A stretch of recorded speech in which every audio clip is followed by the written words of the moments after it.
नमस्कार दोस्तों, जीके जी डिस्कशन में आप लोग का स्वागत है।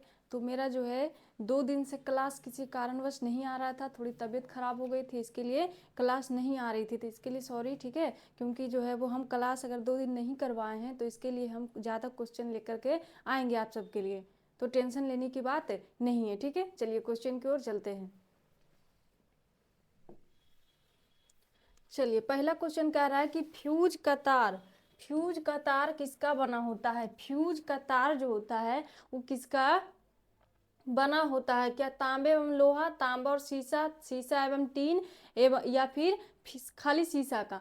तो ये फ्यूज का तार जो बना होता है किसका बना होता है, शीशा एवं टीन का। किसका, शीशा एवं टीन का बना होता है। फ्यूज का तार जो होता है क्यों लगाया जाता है, ताकि उसमें जो है वो अगर ज़्यादा मात्रा में जो है वो धारा प्रवाहित, करंट ज़्यादा मात्रा में जाने लगेगा तो ये क्या करता है, ये जो होता है टूट करके गिर जाता है, जिससे क्या होता है वहाँ आगे करंट नहीं जा पाएगी, क्योंकि ये टूट करके गिर जाएगा तो करंट इसका जो होता है वो कनेक्शन टूट जाएगा, तो कहाँ से आगे जा पाएगा। इसलिए जो होता है वो फ्यूज का तार का प्रयोग क्यों किया जाता है, तो सुरक्षा के लिए। किसके लिए, तो सुरक्षा के लिए किया जाता है।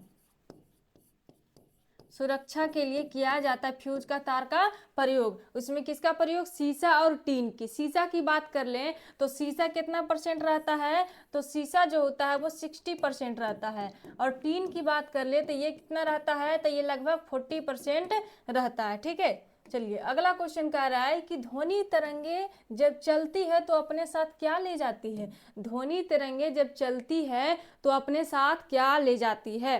क्या द्रव्यमान, ध्वनि, ऊर्जा या फिर विभवांतर। ध्वनि तरंगे जब चलती है तो अपने साथ क्या ले जाती है, तो क्या ले जाती है, ऊर्जा ले जाती है। ऊर्जा, ध्वनि तरंगे की बात कर ले तो ये कैसी तरंग होती है, तो एक अनुदैर्ध्य तरंग होती है। कैसी, तो अनुदैर्ध्य तरंगे होती है।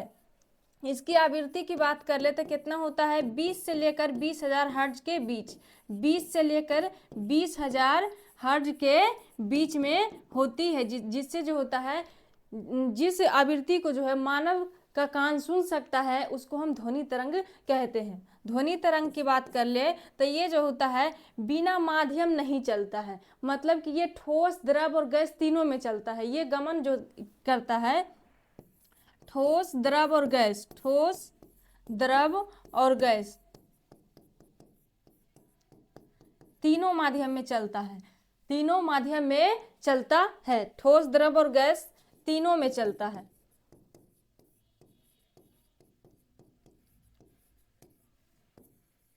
लेकिन पूछ दे कि बताइए कि ध्वनि की चाल सबसे ज्यादा किसमें होती है। ध्वनि की चाल सबसे ज्यादा किसमें होती है, क्या ठोस में, द्रव्य या फिर गैस में। इस तरह से भी क्वेश्चन दिया जा सकता है। तो सबसे ज्यादा किसमें होती है, तो इसमें होती है ध्वनि की चाल। ध्वनि की चाल सबसे ज्यादा किसमें होती है, तो ये सबसे ज्यादा ठोस में होती है, सबसे ज्यादा ठोस में होती है। और सबसे कम पूछ दे तो गैस में। सबसे कम किसमें होती है, तो सबसे कम किसमें होती है, तो गैस में होती है। और ध्वनि तरंगे एक अनुदैर्ध्य तरंगे है ना। चलिए अगला क्वेश्चन। अगला कह रहा है कि भारत में घरेलू विद्युत सप्लाई की वोल्टता कितनी होती है। किस नहीं होगा यहाँ पर, ठीक है। तो यहाँ भारत में घरेलू विद्युत सप्लाई की वोल्टता कितनी होती है, तो 220 वोल्ट या 240 या 440 या फिर कितनी होती है, 300। तो कितना होता है भारत में जो होता है लगभग 220 वोल्ट जो होता है घरेलू उपयोग के लिए किया जाता है। अगला कह रहा है कि एक विद्युत ट्रेन उत्तर दिशा में जा रही है तो उसका धुआं जो है वो किस दिशा में जाएगी। एक विद्युत ट्रेन है जो उत्तर दिशा की ओर जा रही है तो धुआं किस दिशा में जाएगी, क्या उत्तर पूर्व में या दक्षिण में या दक्षिण पूर्व में, या इनमें से कोई नहीं। तो क्या हो जाएगा, इनमें से कोई नहीं, क्योंकि इलेक्ट्रिक ट्रेन में धुआं नहीं निकलती है, ठीक है। अगला है कि पानी का घनत्व अधिकतम किस ताप पर होता है।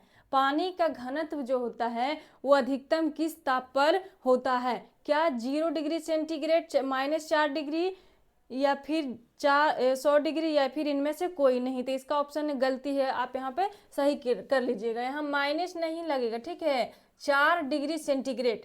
तो क्या हो जाएगा, तो पानी का घनत्व अधिकतम होता है 4 डिग्री सेंटीग्रेड पर। लेकिन अगर पूछ दे न्यूनतम तो पानी का घनत्व न्यूनतम कितना होता है, पानी का घनत्व न्यूनतम जो होता है वो 0 डिग्री सेंटीग्रेड पर होता है। कितना होता है? तो 0 डिग्री सेंटीग्रेड पर होता है। ठीक है, चलिए अगला क्वेश्चन है कि सूर्य की ऊर्जा का स्रोत क्या है। मतलब सूर्य में जो इतना सारा ऊर्जा प्रकाश जो हम लोग को आती है, तो सूर्य में ऊर्जा कैसे बनता है? क्या संलयन के द्वारा, या विखंडन के द्वारा, या फिर प्रवर्तन के द्वारा, या प्लवन के द्वारा? तो सूर्य में जो ऊर्जा का निर्माण होता है वो कैसे होता है? तो ये संलयन के द्वारा होता है। क्या होता है? तो संलयन के द्वारा होता है। संलयन क्या होता है? तो इसमें जो होता है वो हाइड्रोजन के कई अणु मिल करके जो है वो हीलियम का निर्माण करते हैं, जिससे अधिक उच्च मात्रा में क्या होती है? तो ऊर्जा बनती है, ऊर्जा बनती है। ये संलयन की क्रिया क्या कहाँ होती है? इसमें लिखना है कि हाइड्रोजन का हीलियम में, हाइड्रोजन का हीलियम में बदलना।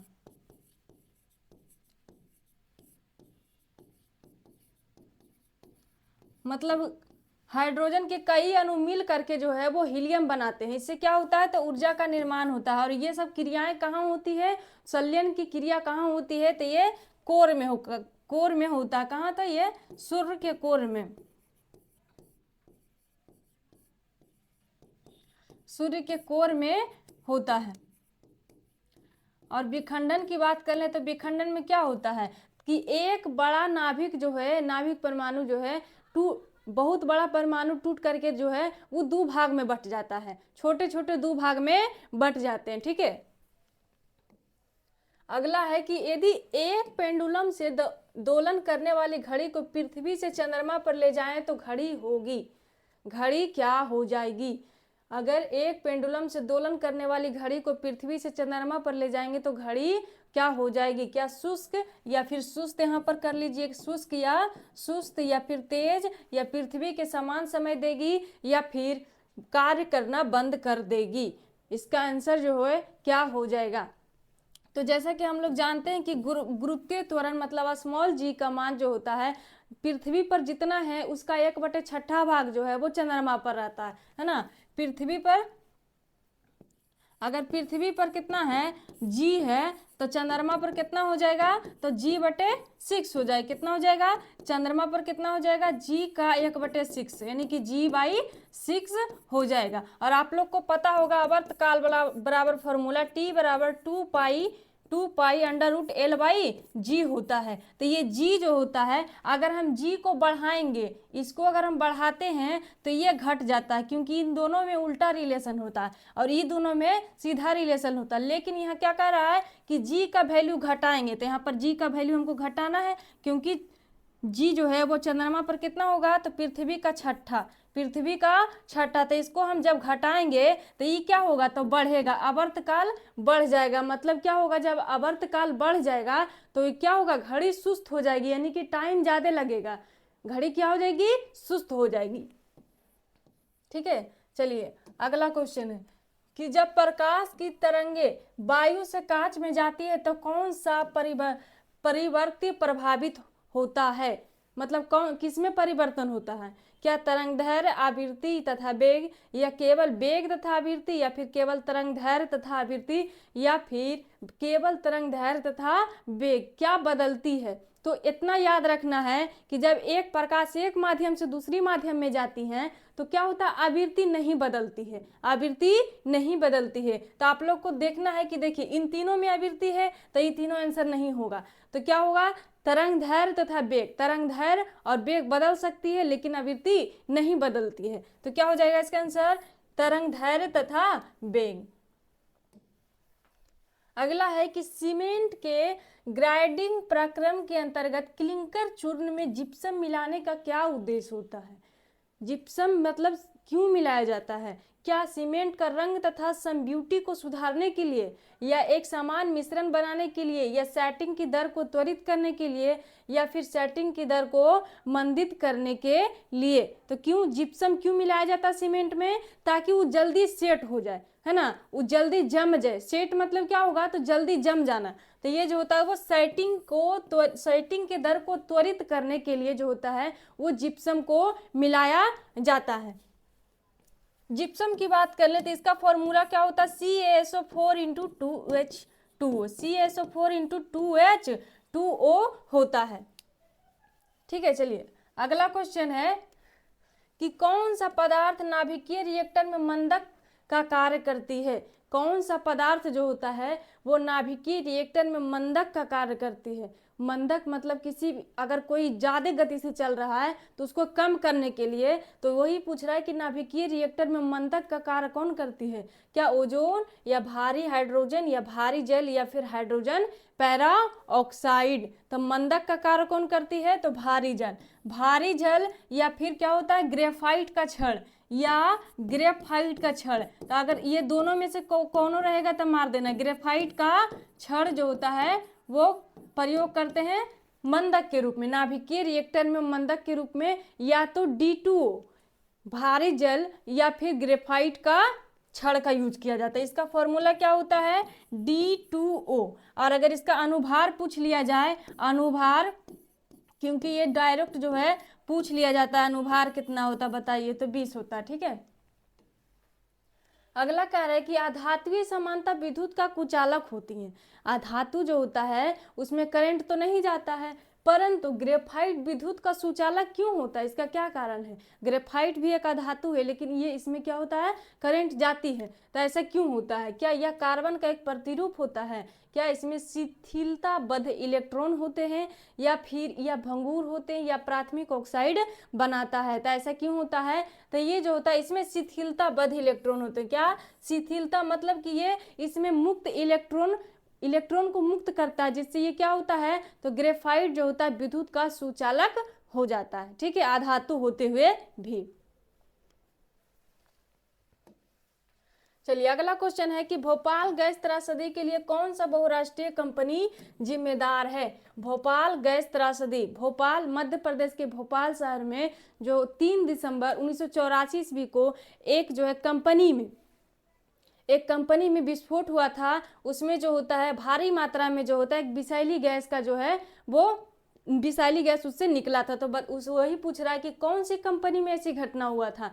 क्या यूनियन कार्बाइड या फिर यूनिलीवर या फिर नोकिया या फिर टोयोटो, किसमें हुआ था, तो ये जो हुआ था वो यूनियन कार्बाइड में, यूनियन कार्बाइड नामक जो है वो कंपनी में जो है वो ये घटना हुई थी। कब, 3 दिसंबर। भोपाल त्रासदी कब हुई थी, तो ये 3 दिसंबर 1984 को, 3 दिसंबर 1984 को। कहाँ, तो एमपी के भोपाल में हुआ था, एमपी के भोपाल में। इसमें अधिक मात्रा में मिथाइल आइसोसाइनाइट नाम का एक विषैला गैस निकला था, आइसोसाइनाइट।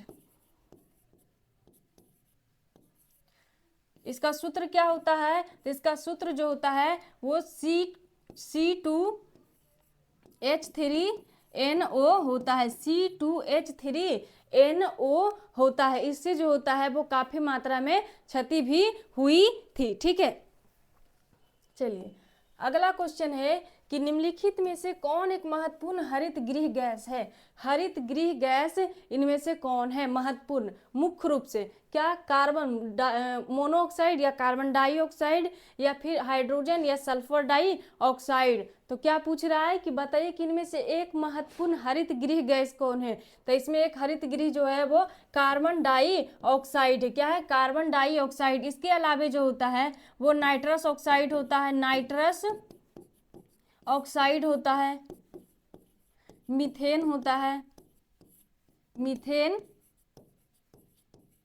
ये सारी गैसें हमारे वायुमंडल को क्या करती है, तो प्रभावित करती है। CFC क्लोरोफ्लोरोकार्बन होती है, जलवाष्प होता है, आदि गैसें जो होता है वो हरित गृह के रूप में होता है। ठीक है, जो हमारे वायुमंडल को हानि पहुंचाने का कार्य करती है।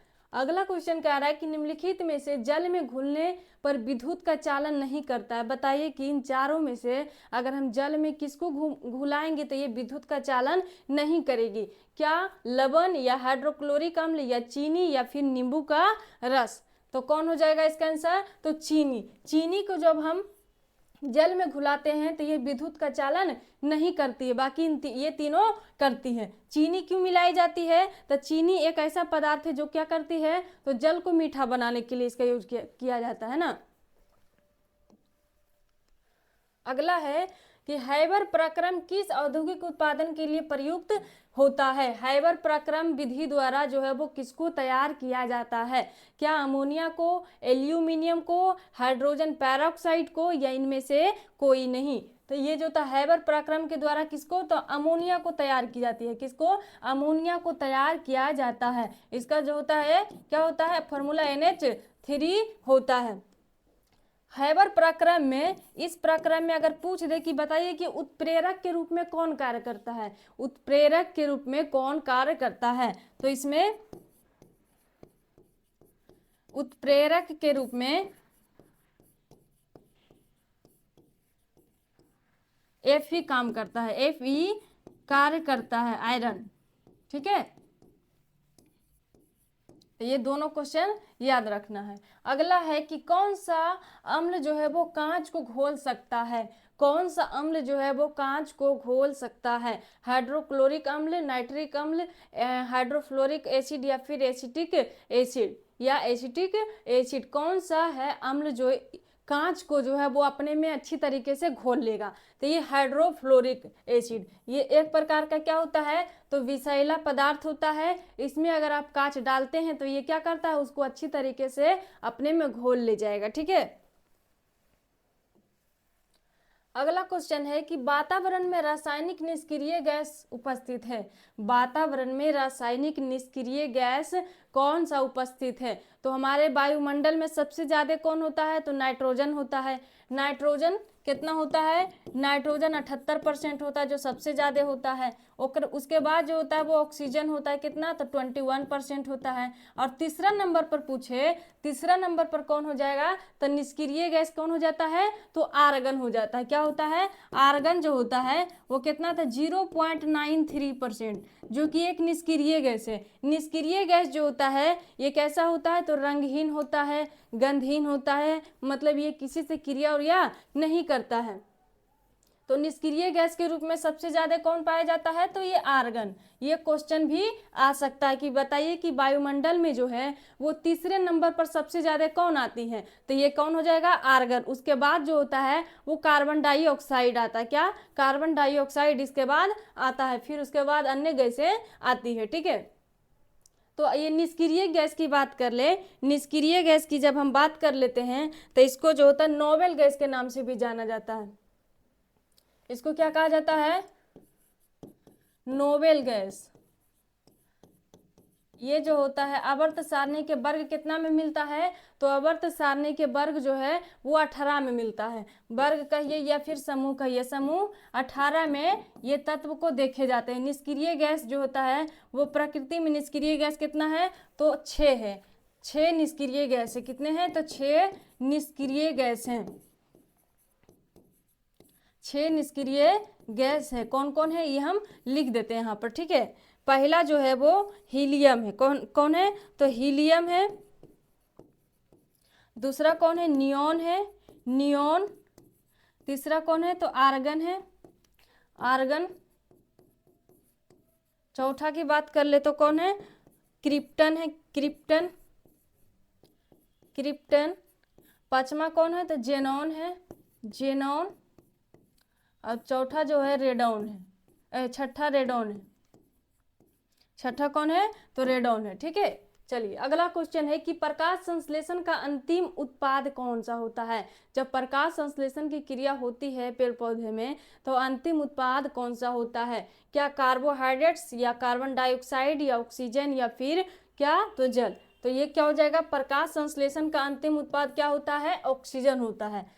क्या होता है, ऑक्सीजन होता है। इसकी अभिक्रिया को आप देख लीजिए कि ये कैसे करता है। तो 6CO2 + 6H2O, 6CO2 + 6H2O मिल करके जो है प्रकाश और क्लोरोफिल की सहायता से, प्रकाश और क्लोरोफिल की सहायता से क्या बनाता है, तो ग्लूकोज C6H12O6 प्लस 6O2O, ये जो होता है 6O2O ये मुक्त होती है। तो यही पूछ रहा है कि अंतिम जो है वो उत्पाद क्या होता है। तो अंतिम उत्पाद जो होता है यही होता है, क्या होता है 6O2O, मतलब कि ऑक्सीजन होता है। ठीक है, अगला क्वेश्चन कह रहा है कि मनुष्य के शरीर में पैरों की हड्डियां हैं, बताइए कि इन 4 जोड़ा में से जो है मनुष्य की पैरों की हड्डियां का सही जोड़ा कौन सा है। क्या ह्यूमरस तथा उरु अस्थि, ह्यूमरस, अल्ना, कार्पल, मेटाकार्पल, ये सब जो होता है वो हाथ में पाया जाता है, हाथ की हड्डी होती है। लेकिन वही पूछ रहा है कि क्या ह्यूमरस तथा उरु अस्थि, दूसरा कह रहा है फीबुला तथा टिबिया, और तीसरा कह रहा है फीबुला तथा उल्मार, चौथा कह रहा है इनमें से कोई नहीं। तो पैर की हड्डी जो होता है इसका जोड़ा सही कौन है, तो फीबुला तथा टिबिया, फीबुला तथा टिबिया। ठीक है, अगला कह रहा है कि इंसुलिन उत्पादित होता है, बताना है कि इंसुलिन जो होता है वो किससे उत्पादित होता है। क्या पीयूष ग्रंथि से, या फिर पित्ताशय से, या फिर आंत द्वारा, या फिर पैनक्रियाज, या फिर अग्नाशय द्वारा, पैनक्रियाज या अग्नाशय के द्वारा। इसी को क्या कहा जाता है, तो अग्नाशय के नाम से जाना जाता है।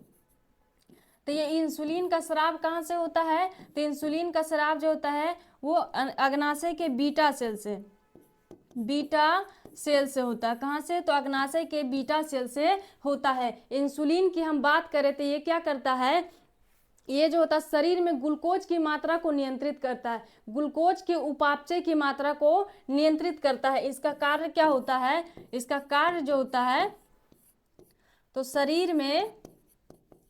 शरीर में ग्लूकोज के उपापचय के मात्रा को नियंत्रित करता है, उपापचय के मात्रा को नियंत्रित कौन करता है, तो यही इंसुलिन करता है, नियंत्रित करता है। ठीक है, चलिए अगला क्वेश्चन है कि विटामिन ए की कमी के कारण क्या होता है, विटामिन ए की कमी के कारण क्या होता है। क्या बाल का झड़ना, या पेचिस, या नाइट ब्लाइंडनेस, या फिर कमजोरी। तो विटामिन ए की कमी के कारण क्या होता है, तो विटामिन ए की कमी के कारण जो होता है वो नाइट ब्लाइंडनेस या फिर रतौंधी कह सकते हैं। क्या, तो रतौंधी कहा जाता है, रतौंधी। विटामिन ए की बात कर ले, विटामिन ए की तो हो गया। विटामिन B1 की कमी से क्या होता है, तो विटामिन B1 की कमी से बेरी बेरी होता है, विटामिन B1 की कमी से क्या होता है, तो बेरी बेरी, बेरी बेरी होता है। विटामिन सी की बात कर ले, विटामिन सी के कारण क्या होता है, विटामिन सी की कमी से स्कर्वी रोग होता है। क्या, तो स्कर्वी रोग होता है। विटामिन डी की बात कर ले तो विटामिन डी के कारण क्या होता है, हड्डी कमजोर हो जाती है, विटामिन डी के कारण हड्डी कमजोर हो जाती है, हड्डी कमजोर हो जाती है। अगर छोटे बच्चे में विटामिन डी की कमी होती है तो उसे हम रिकेट्स कहते हैं, क्या कहते हैं, रिकेट्स के नाम से जानते हैं। लेकिन अगर बड़े में जो होता है वो हड्डी की कमी हो जाती है तो उसको क्या कहते हैं, तो ऑस्टियोमलेशिया के नाम से जाना जाता है। क्या, ऑस्टियोमलेशिया के नाम से जाना जाता है। तो यहीं पर हम लिख देते हैं कि बच्चे में अगर डी की कमी हो जाए तो उसको क्या कहेंगे, तो रिकेट्स कहेंगे। क्या, रिकेट्स के नाम से जाना जाता है। लेकिन अगर बड़े में हो, वयस्क में अगर विटामिन डी की कमी हो जाए तो उसे क्या कहते हैं, ऑस्टियोमलेशिया के नाम से जाना जाता है, ऑस्टियोमलेशिया के नाम से जाना जाता है। ठीक है, चलिए अगला क्वेश्चन है कि मानव शरीर में रक्तचाप का नियंत्रण किसके द्वारा होता है। मानव शरीर में रक्तचाप का नियंत्रण जो होता है वो किसके द्वारा होता है, किसके द्वारा होता है। क्या, अधिवृक्क ग्रंथि, या थायराइड ग्रंथि, या थाइमस ग्रंथि, या फिर पित्त पिंड के द्वारा, किसके द्वारा होता है। तो ये जो होता है वो किसके द्वारा, अधिवृक्क ग्रंथि के द्वारा होता है। किसके द्वारा, मानव शरीर में रक्तचाप का नियंत्रण जो होता है किसके द्वारा होता है, मतलब 120/80 जो होता है वो किसके द्वारा होता है, अधिवृक्क ग्रंथि के द्वारा होता है। इसको जो होता है अधिवृक्क ग्रंथि का एक नया नाम क्या होता है, सुप्रा रेनल ग्रंथि, सुप्रा रेनल ग्रंथि के नाम से भी जाना जाता है। सुप्रा रेनल ग्रंथि के नाम से किसको जाना जाता है? तो अधिवृक्क ग्रंथि को जाना जाता है। ठीक है, अगला क्वेश्चन कह रहा है किसमें कार्बोहाइड्रेट्स नहीं होते हैं?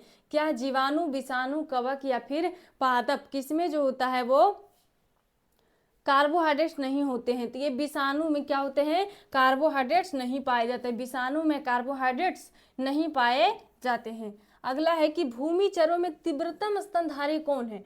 भूमिचरों में तीव्रतम स्तनधारी कौन है? इन ये सभी चारों जो है वो स्तनधारी ही है, लेकिन तीव्रतम कौन पूछ रहा है कि तीव्रतम कौन है? क्या मानव है या हिरन है या चीता है या फिर बंदर है? तो कौन है तीव्रतम? ये चीता है। चीता जो होता है वो तेज गति से मतलब फुर्तीला के लिए जाना जाता है। तो ये स्तनधारी होते हुए भी सबसे ज्यादा फुर्तीला होता है और सबसे जो है इसमें जो होता है भागने उगने की क्षमता ज्यादा होती है, इसलिए जो होता है इसको भूमिचरों में तीव्रतम स्तनधारी माना गया। ठीक है, चलिए अगला क्वेश्चन है